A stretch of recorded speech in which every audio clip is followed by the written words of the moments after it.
Welcome to the Paul Street Journal, a production of St. Paul Inside the Walls. The Paul Street Journal is a show all about Catholic economics. From discussing the economic principles laid out in Scripture to answering the economic questions that come up in our daily lives, this show will be your guide to making your own economic decisions with the heart of the Church. I'm Freddy Garcia, and I'm joined by my co-host, Brian Honsberger. All right, so episode 5 of the Paul Street Journal, we're talking about year 500 to year 1000 AD.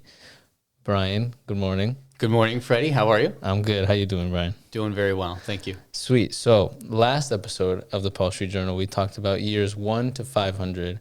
And before that, we talked about the Old Testament and the New Testament. So I'd say where we are today, kind of trying to sum up what we've talked about already. We gave the economic principles of the Old Testament. Mm-hmm. We talked about how New Testament principles fulfilled some of those Old Testament principles and made it easier to practice some Old Testament principles. And then we got to years 1 to 500, and we talked about the fall of Rome. We talked about some barbarians. We talked about how some things that were either Roman or from the barbarians or from the church, some things worked, some things didn't. Mm-hmm. And a takeaway that you gave at the end of the episode was the church kind of holds on to the things that do work. They look back on history, not clinging to the past, but in a way where, we're discerning what worked, what didn't, what is good, what is not good. Let's keep what is. Let's throw away what isn't. So now we're moving to year 500 to 1000. And like we said, Rome has fallen. There's barbarians. But Christianity is still part of the picture, growing probably. Mm-hmm. So yeah, where are we now with 500 and the years prior summed up? Where are we? Well, that big Roman global economic system has fallen apart, and it was replaced militarily and governmentally largely by those barbarian invaders.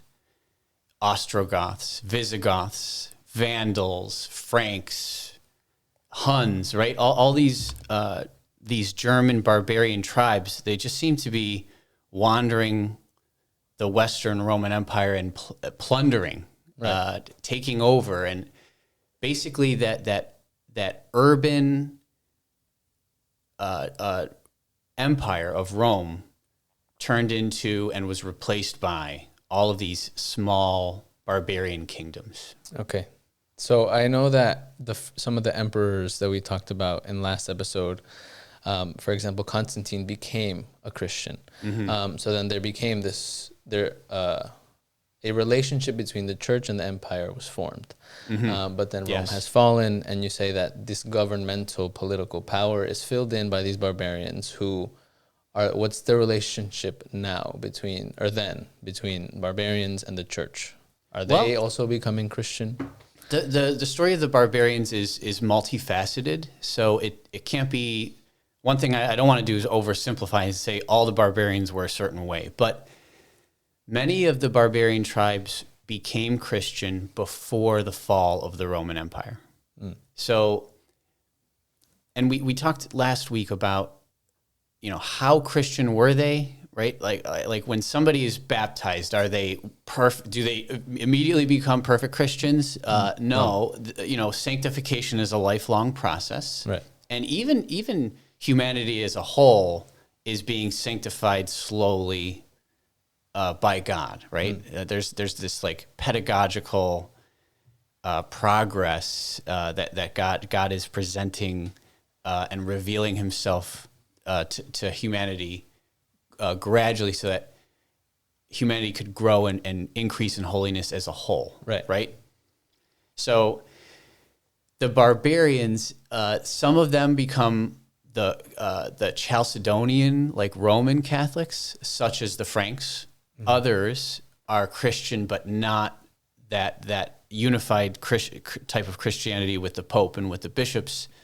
Some of them, like the Visigoths in Spain, are Arians. Okay. So they're basically heretics, mm-hmm. right? And they practice Christianity differently, and sometimes like the Visigoths in Spain, they're Arian Christians, heretics, but they're in charge of Roman Catholics, like non-heretic Christians in Spain. So sometimes there's a division between the people in charge and the people who are subjects. And oftentimes in that case, the church would be in line with the subjects and not with the people in charge. Right. The Franks, being Roman Catholics, the church is aligned with them. Okay. And so we see in this episode that the Franks are going to move into prominence because of the correctness of their faith. Okay, I see. So then what implications does that have on the economic life then? With the church having better relationship with some of the barbarian kingdoms or tribes, and then worse relationships with others. I assume for many reasons, but like, well, there's much more going on with the economic systems than the church's sanctioning of certain types of barbarian kings over others. But the Pope's support helps. It helps. And when we're going to see later on today, when Charlemagne, the king of the Franks, is crowned Holy Roman Emperor, like his life becomes easier, and his reach becomes broader, which means he could tax. He has more lands, which means he has more taxes, which means he brings in more revenue, which increases the wealth of the Franks, which becomes France. Okay, Yeah. I see. So what is life starting to look like at this point? If we're in the 500s or so, if you're just a person, not necessarily one of the, I guess that's a confusing way to put it, but if you're not a noble, you're not a military person, you're just living within Frankish land, what does life look like? So it's the life for the majority of the people in this time is a lot different than in the Roman Empire. Roman Empire, if you were a free person, you were probably living in an urban environment. But a major economic change in the past the Roman Empire is ruralization. So those big cities, those big metropolises, they end up becoming lower and lower in their population, and people are moving into this rural agricultural environment and economy. Now, the giant slave population of Rome, they remain on the land when power changes hands from the giant Roman Empire to these small barbarian kingdoms. But remember, those barbarian kings are to some degree Christian, to some degree affected by the gospel, and because they have these small local kingdoms, those people who used to be slaves in the Roman Empire, they become what we call in this early medieval period serfs. Okay. Now, etymologically, the words slave and serf are very close together. They're connected. And serf is basically like a slave, but with a few more rights. Okay. And those extra rights, they are likely influenced by the gospel. Okay. So we talked last episode about the first Christian, the early Christians and the church fathers starting to question slavery. Right. Like St. Paul in his letters, he questions the institution, and at a bare minimum, he tells masters to be kind to their owners, right, or to their slaves. But Gregory of Nyssa, we said last episode, is actually calling the institution as a whole into question. Right. Yeah, and we have a quote from him that I want to share, but before we get there, Sure.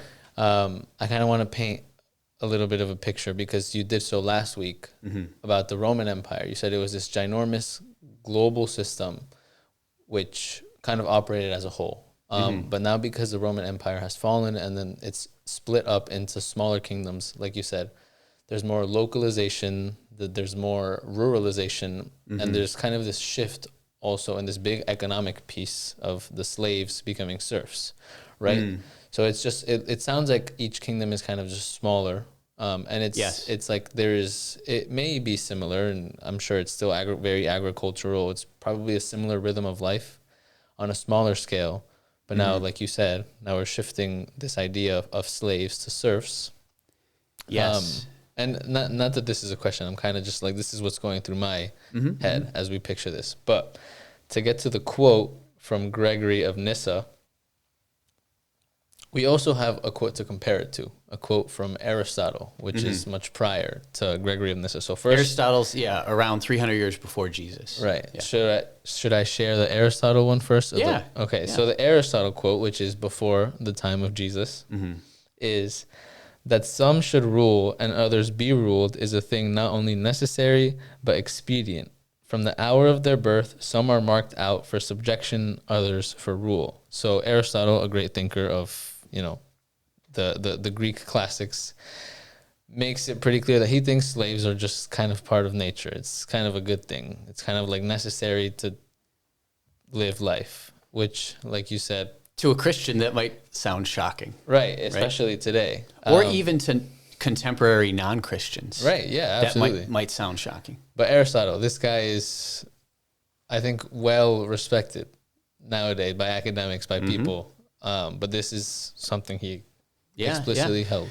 St. Paul, without quoting Aristotle, maybe ever, is constantly in dialogue with Aristotle in his letters. Right. So in Philippians and others, he's constantly comparing and contrasting Christianity to Aristotle, his Nicomachean Ethics, and other I'm sure. works. And I'm sure Gregory of Nyssa probably had Aristotle also in mind when he said this thing, which we're sharing. So Gregory of Nyssa, his time period is the 4th century.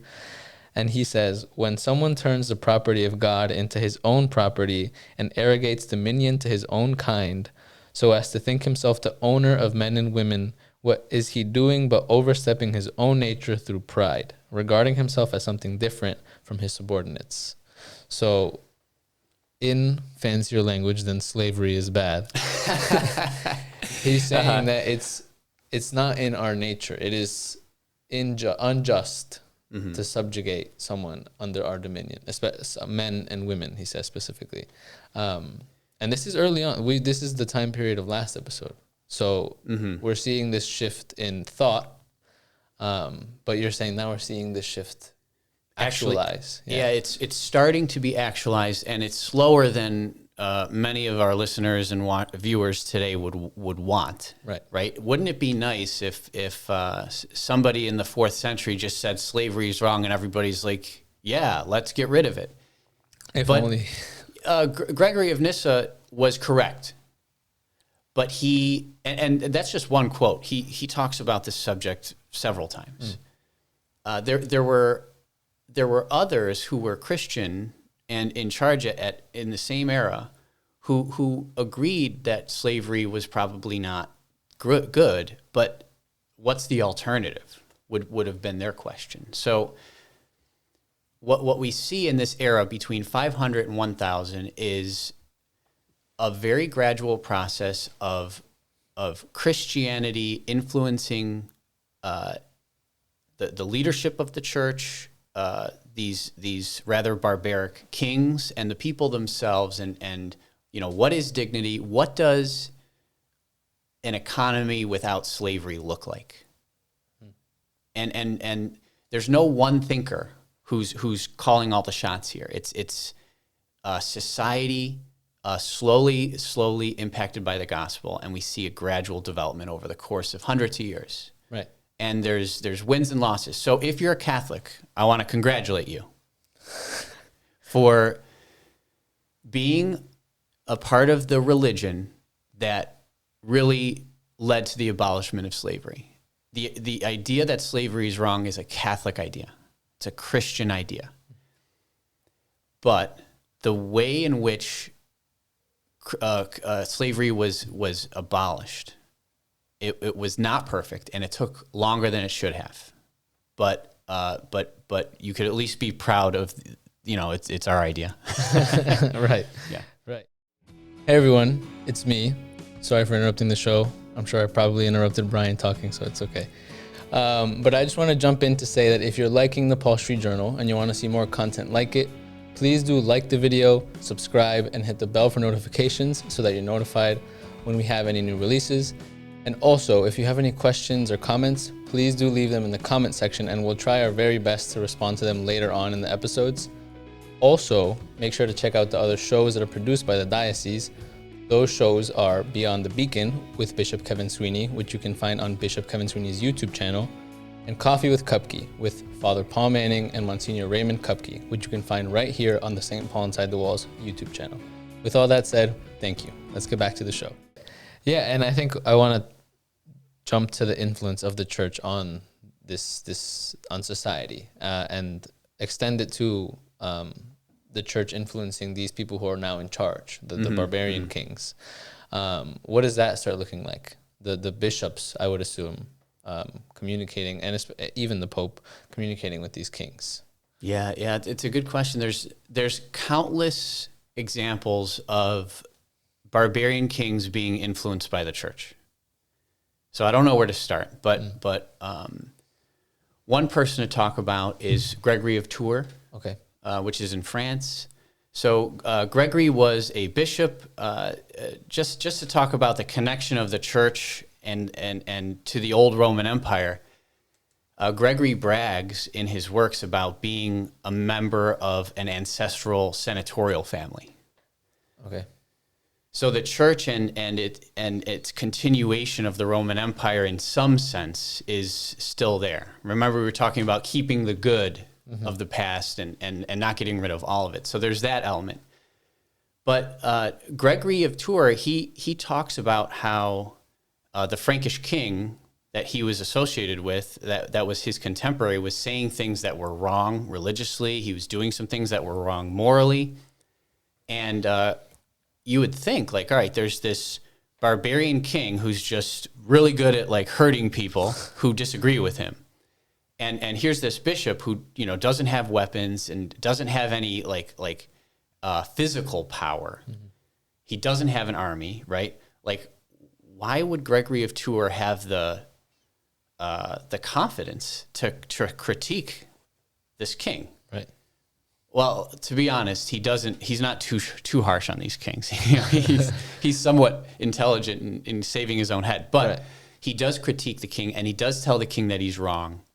I think it's Childeric in his era, the king, but that's besides the point. The point I'm trying to make is that this is one piece of evidence of a bishop telling kings that they're wrong and that they can't do something. Right. Right. Yeah, I think that's. I'm familiar with other instances in the Roman Empire or with these kings in which there was perhaps theological disputes between some of the bishops or the different churches in the East versus the West.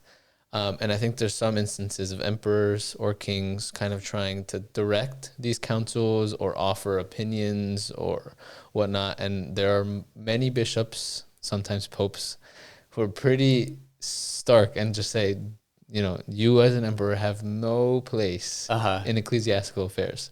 And it's like there's this relationship and there's this influence, but then there's this like dark line where you cannot participate, essentially. It's an interesting observation. There's too many examples to share in this one little episode, but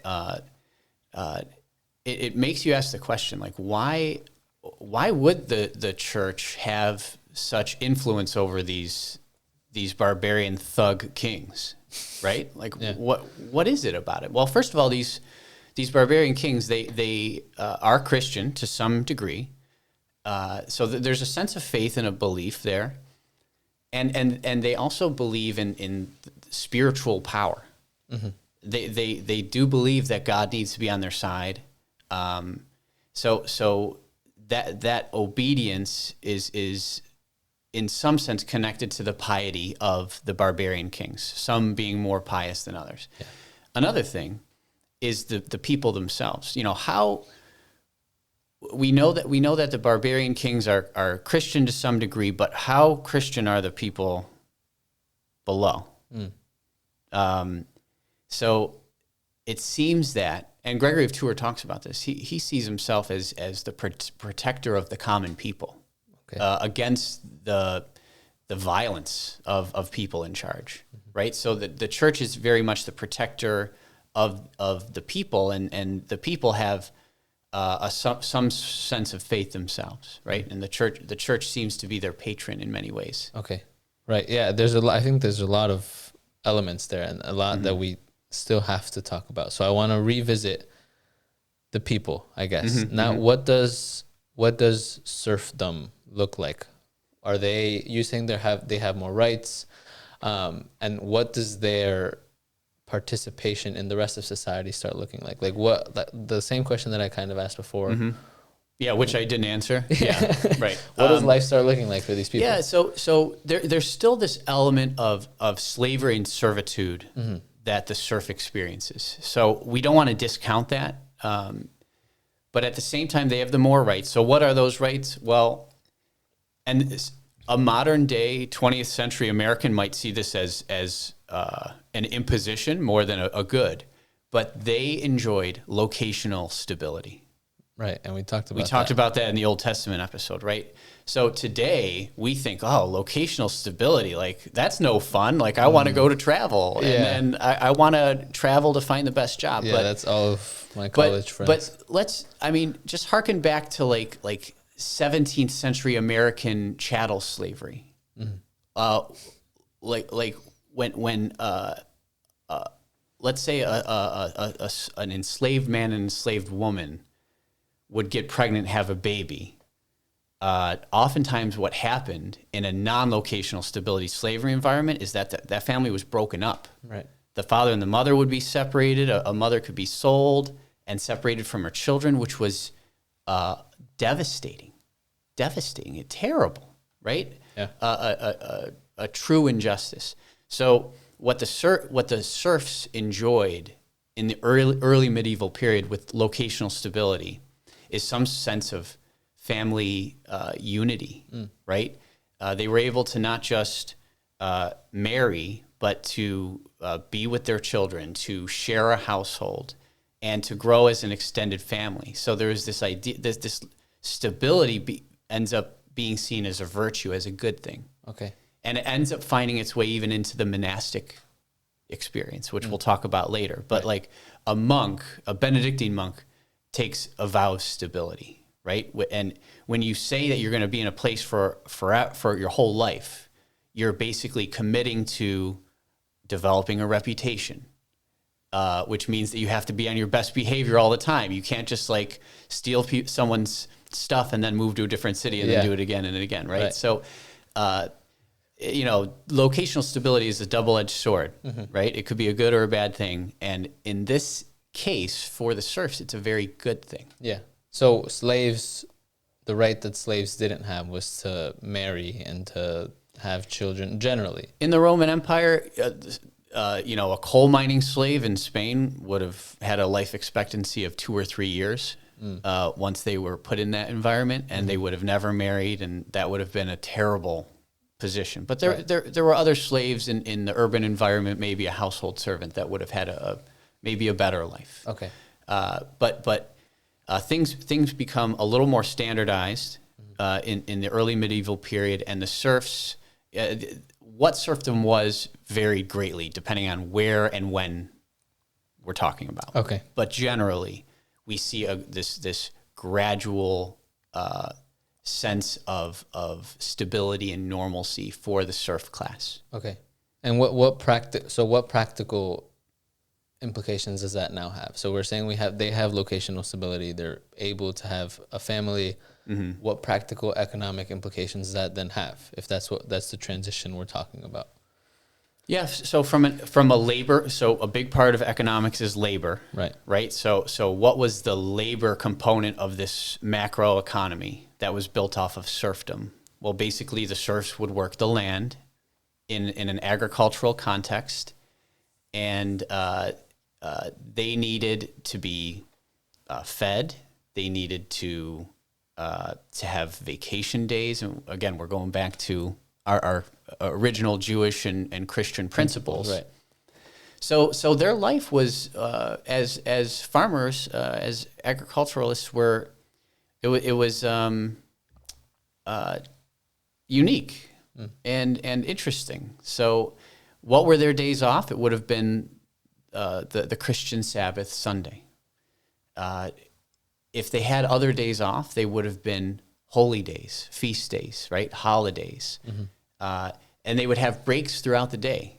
So at some point in the medieval period, especially if you lived on monastic lands, your break in the middle of the day would have been like the Angelus, when the bells of the monastery of the local church ring, and everybody who's in the field stands up and takes a breath of fresh air and prays, combining work and prayer, perhaps. So we see that there's this lifestyle that develops in the serf class. Okay. And we keep alluding to monasteries, so I kind of think it's a good time to make the jump. Might as well. We're going to get there eventually. So the monastic life, one thing I've heard, so we're talking about this time period, which is also kind of known as the Dark Ages in some academic circles, or it's called that. I think that term Dark Ages comes from the Enlightenment. Yeah, I'm sure it does. The Enlightenment people called themselves enlightened, and they called the people before them the dark people, right? So it's, So, but I guess I kind of want to pose the question that I think that there's like a rich history and I guess tradition that we see in the monastic life, especially with Saint Benedict of Garcia, his rule, and monasteries kind of just flourish. And we have a lot of things connected to monasteries that we also hope to talk about, which are entirely economic. Right. But I guess the reason that I mentioned this idea of, these dark ages, because it seems that monastic life is quite different from like serfdom. And I guess that's my question, is like, how do these two coexist in this Christian kingdom? And yeah, generally that's the question I pose to shift to monastic life. Yeah, I mean, well, it's a good question. Initially, monastic life is not designed to be economic or connected to education or anything like that. In fact, it's designed to be a new sort of martyrdom. So the early Christians, they risked their lives by being Christian. And once the suppressions of like Diocletian and all of those great Roman oppressors, once that era was gone, and nobody outside of the Islamic world, which we'll talk about later, was being persecuted for their Christianity, everybody had to say, okay, how am I going to give my life entirely to Jesus? So the monastic life gave people that opportunity. So people would sell out, right? Just as we talked about in the past, they'd sell everything that they had. They'd enter into the monastery and live their life out in prayer and in worship, and later on maybe also in service to others. So that eventually changes. There's a couple of vestiges of like the Roman and Greek intellectual tradition who are Christian. There's only a few left, and one or two of them suggest that it should be the monasteries that become the keepers of Roman intellect, of the educational movement, of the understanding of knowledge, right? So eventually, Benedictine and other sorts of monastic movements become the keepers of ancient and Judeo-Christian knowledge. So monasteries do become education centers. They also become healthcare centers because they're influenced by the gospel. They want to help, so they become very good they become the best, really, at medicine and caring for people. And eventually, monasteries become landowners. So when these giant monastic estates developed, attached to that land would have been serfs who, under a Christian ethic, end up getting more and more rights and dignity. But the monastery would be the center of healthcare, the center of worship. It would be the source of their days off, the serfs and the peasants.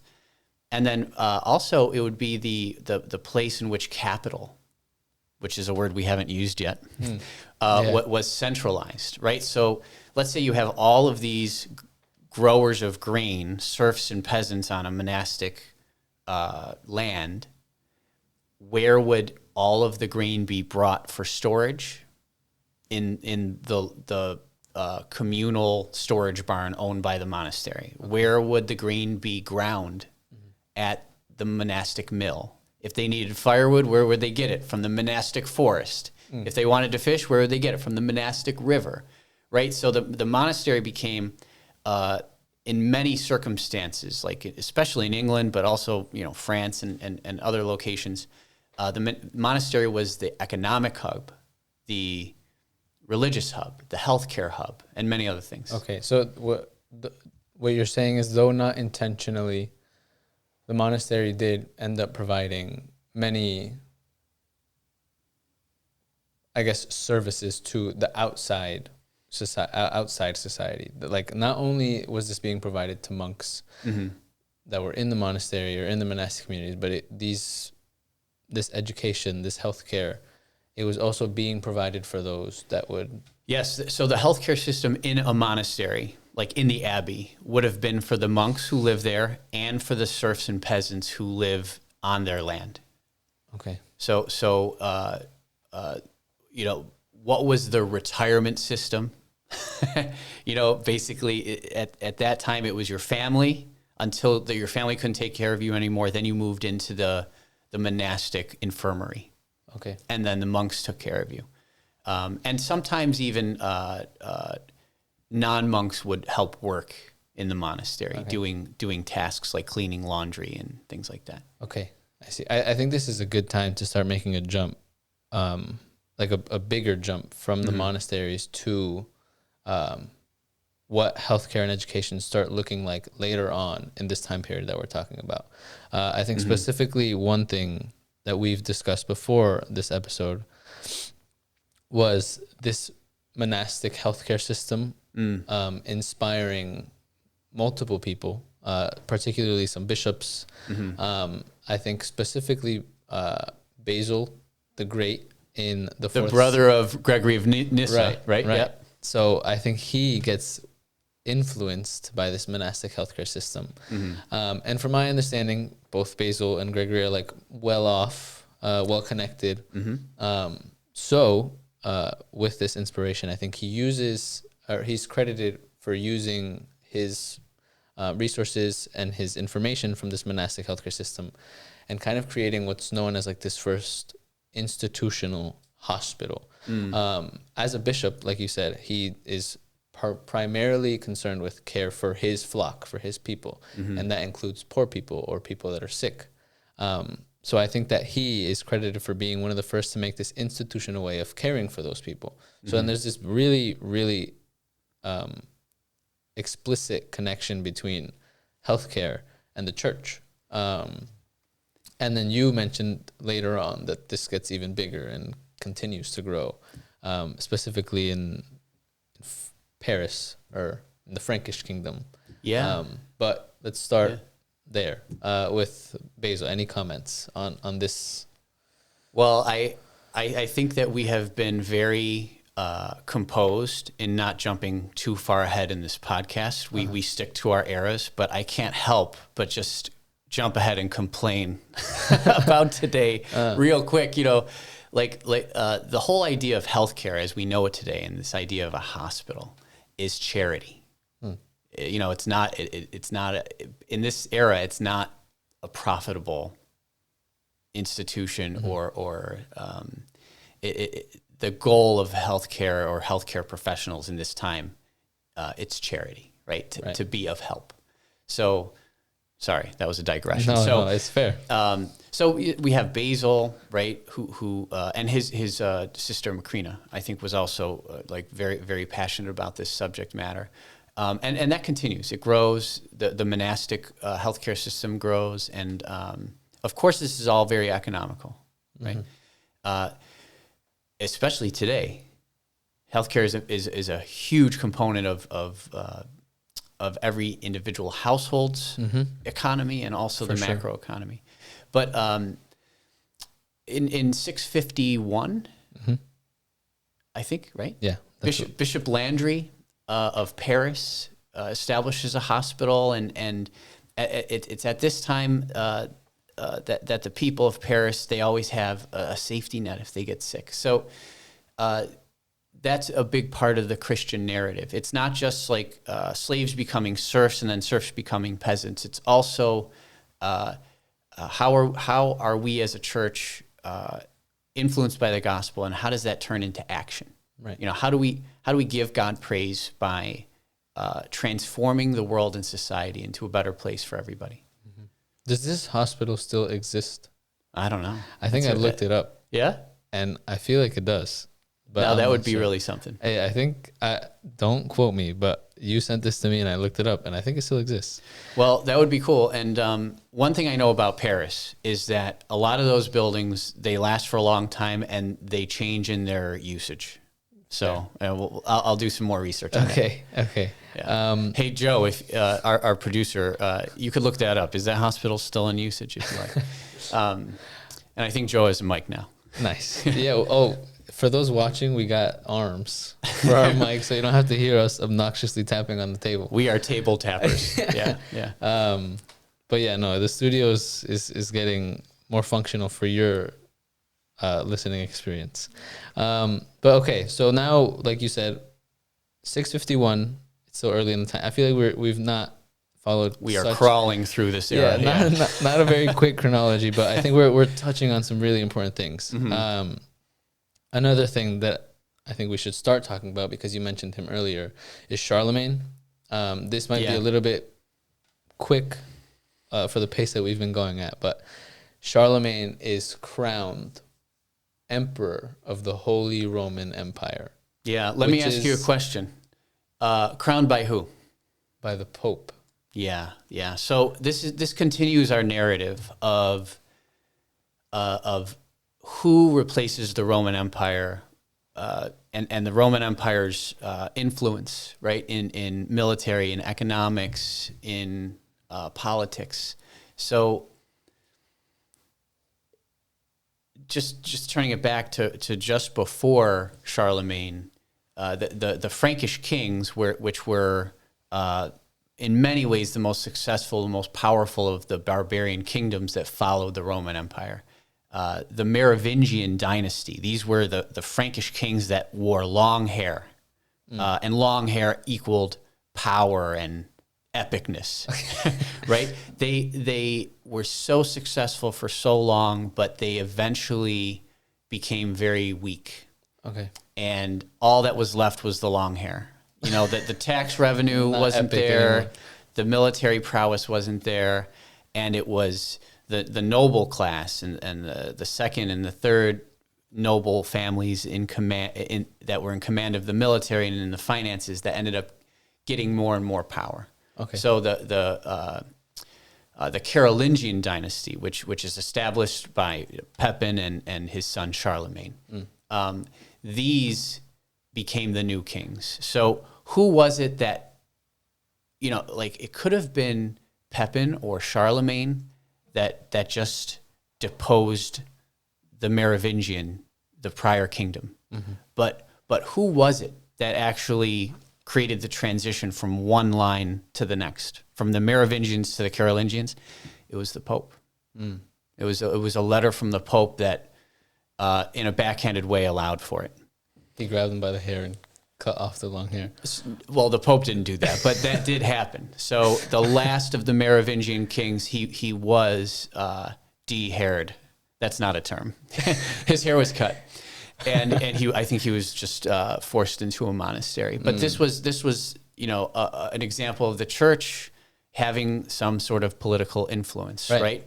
And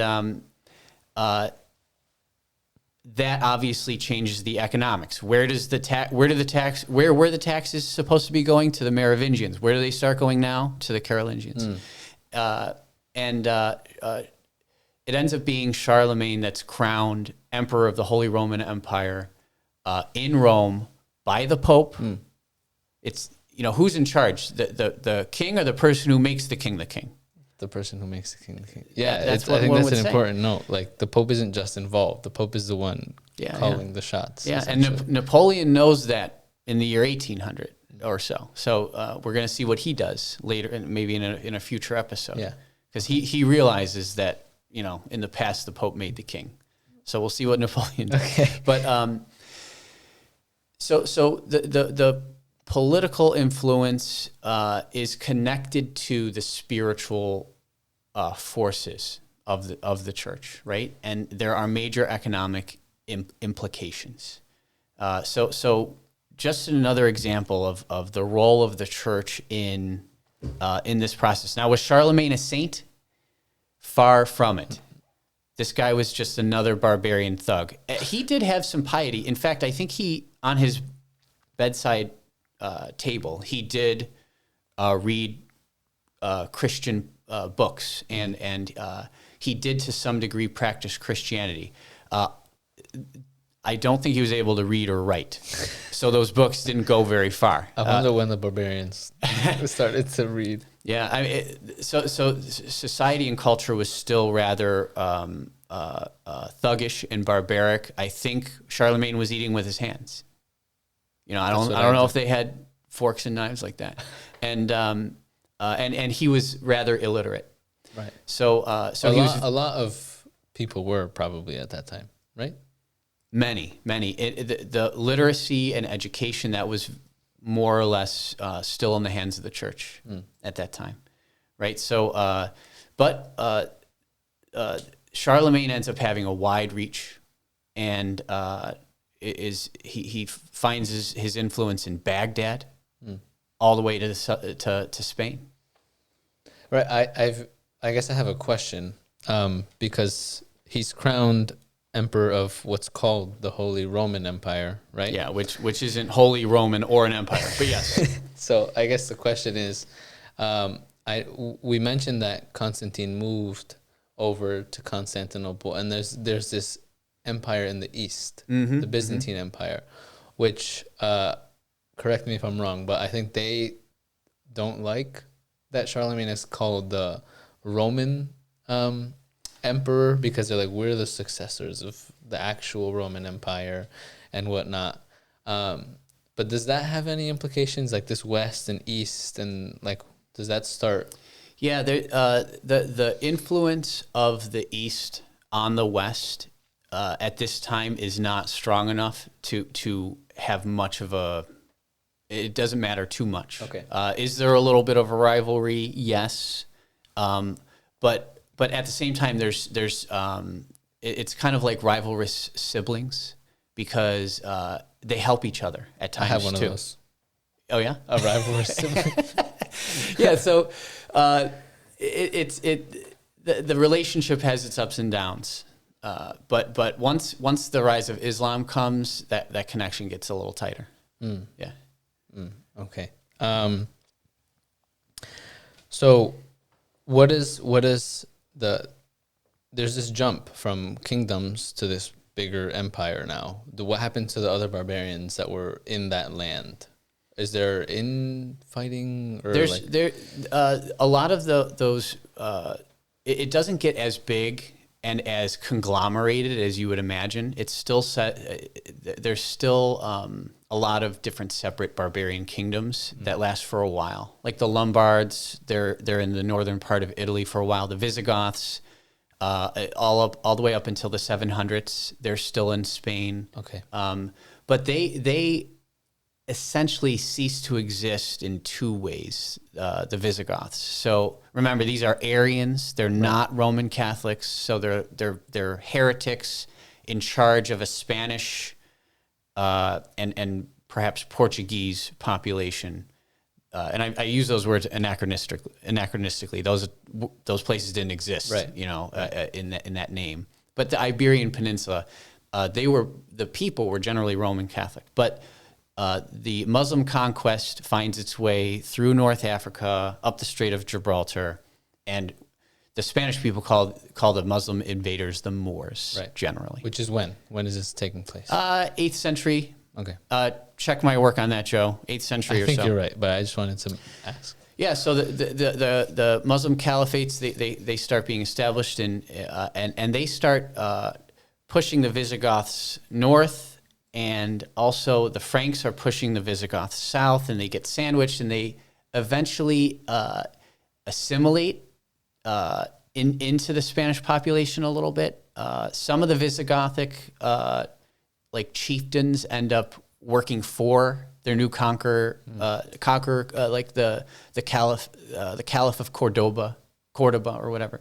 So the Visigoths end up ceasing to exist, right, through that time period. And the Franks, Charlemagne's son, Louis, who ends up becoming the successor of Charlemagne, he was the one in charge of that Spanish border between France and Spain, and he ends up making headway against the Muslims in the reconquest of Spain. Okay, so what happens throughout the rest of the East and the Middle East with this Muslim conquest? Because I assume that they took a lot of land. The First Crusade is a multi-front battle. So there's battles in the East, and then there's battles in the West. Now the Western battle is along the Mediterranean. Like in the 700s, 800s, who was in control of the Mediterranean Sea? It was Islamic navies, right? And the Venetians and the Genoans, they start to fight against that gradually.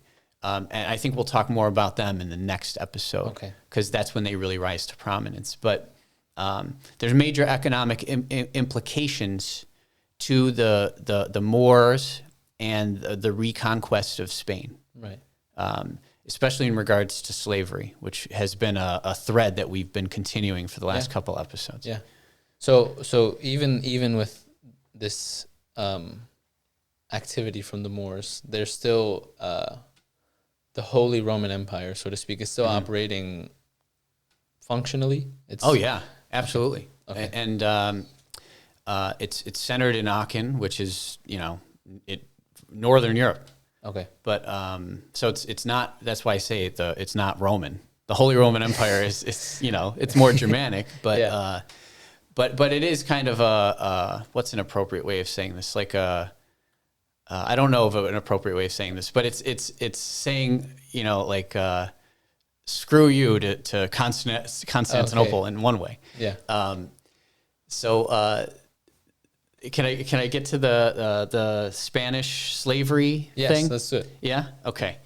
So we've been talking about this Christianization of the economy and the de-slaverization. I'm making up these words.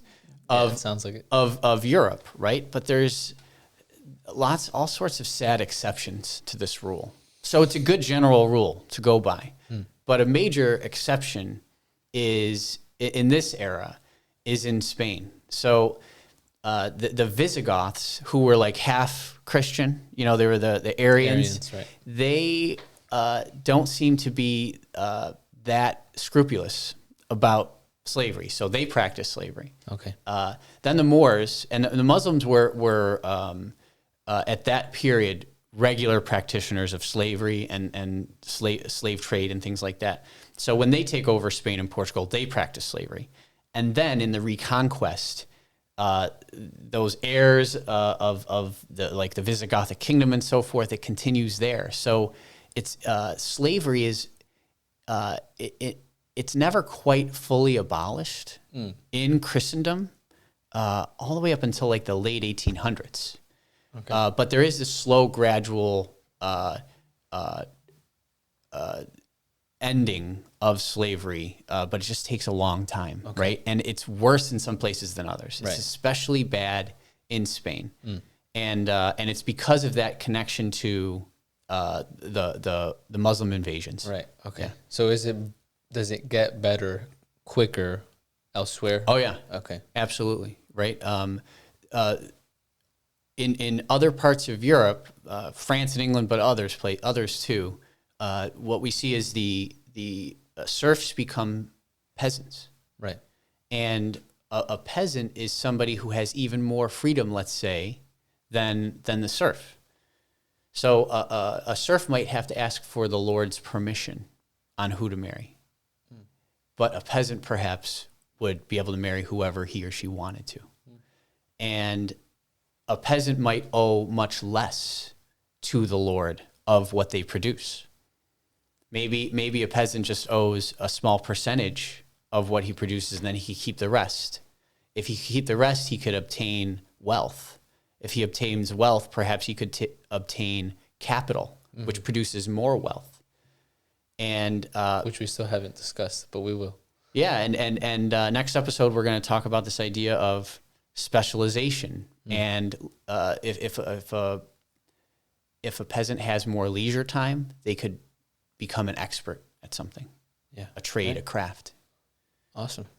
Okay, so I think we're getting toward the end of our content.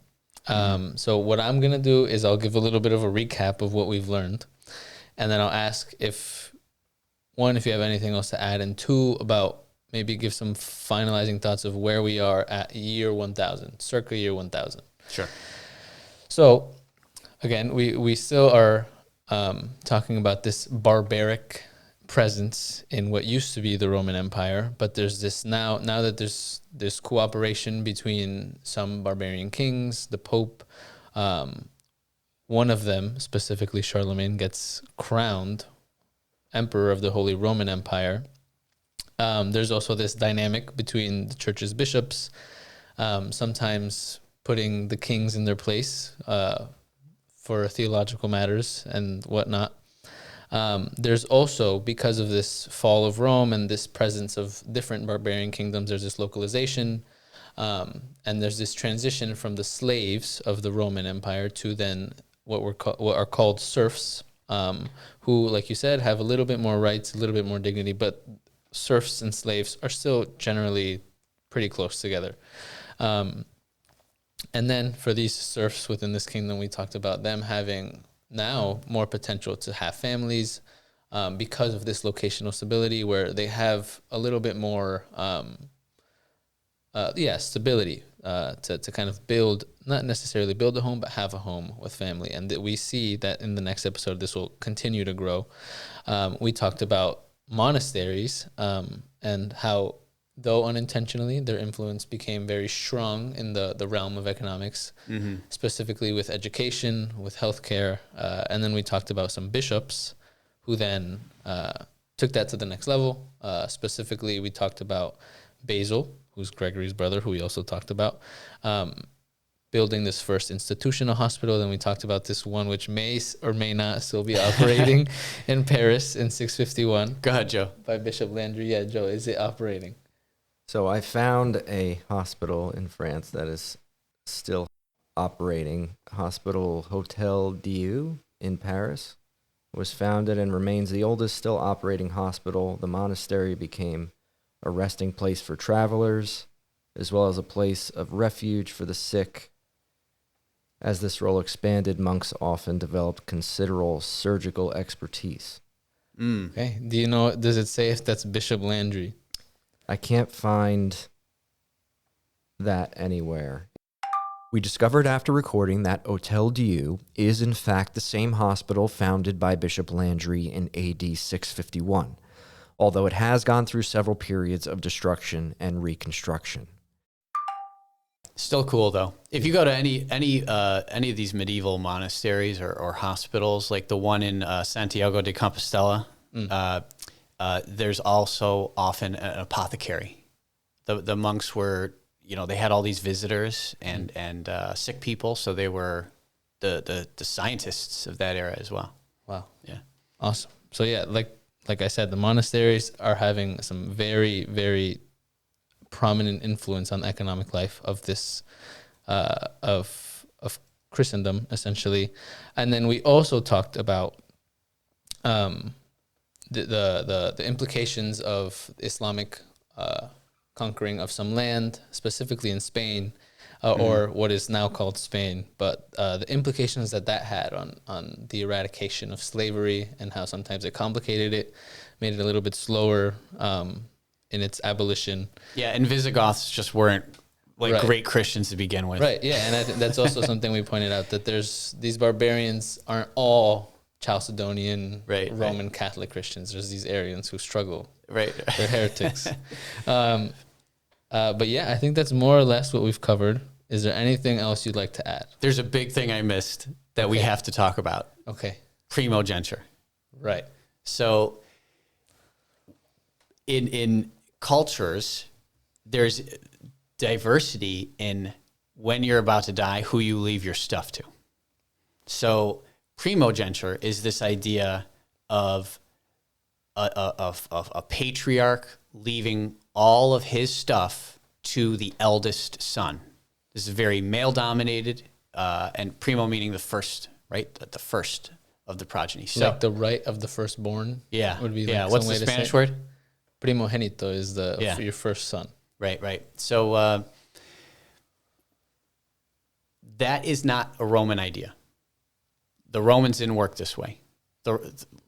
When Julius wanted a successor, he just chose who he thought was most fit and adopted that person, Octavius, Right. as Augustus. And there's many examples of that. Basically, your heir was somebody who was the person who was most qualified. That's the Roman ideal. In the Jewish faith, there's some primogeniture like between like Jacob and Esau. We know that story over the bowl of soup. But Leviticus and Deuteronomy change that or give nuance to it for the sake of health. It's healthy to not just choose one heir, but to choose several. So I think in the book of Leviticus and also in Deuteronomy, there's this idea of the eldest getting more, but everybody getting something. And women are included Okay. in Leviticus and Deuteronomy. So where does primogeniture come from if it's not Roman and if it's not Judeo-Christian? It comes from the barbarians. Okay. So this idea of The illiterate and not so smart barbarians. indeed. So this is a part of Christendom that isn't necessarily either Roman or Jewish or Catholic, and it is a source of violence. It's the reason for brothers killing brothers, for sons killing fathers, and it's a very barbaric way of doing things. Mm-hmm. So it's going to have effects on future episodes when we talk about inheritance. I'm sure. We probably should have a whole episode just on inheritances, right? And heirs. So it's just important to know that primogeniture is a barbarian thing. It's not necessarily Christian, and it's not necessarily even good. Mm-hmm. But it becomes it's a norm. Yeah, and it dominates components of our storyline. Like if everything is going to one person, then that person is a target. So we'll get into why and how in the future. Okay, yeah, I think that was great. I think that fit in well with this recap. So how would you describe where we are now to transition to the next episode? So we're around the year 1000. The rivalry between East and West is going to come to a head in 1054 with the Great Schism. There's like the theological argument that follows the political arguments that have already been going on. Crowning Charlemagne emperor of the Holy Roman Empire didn't help. Right. Certainly didn't help. There were some weather incidents that didn't help as well. There's more to this story. Okay.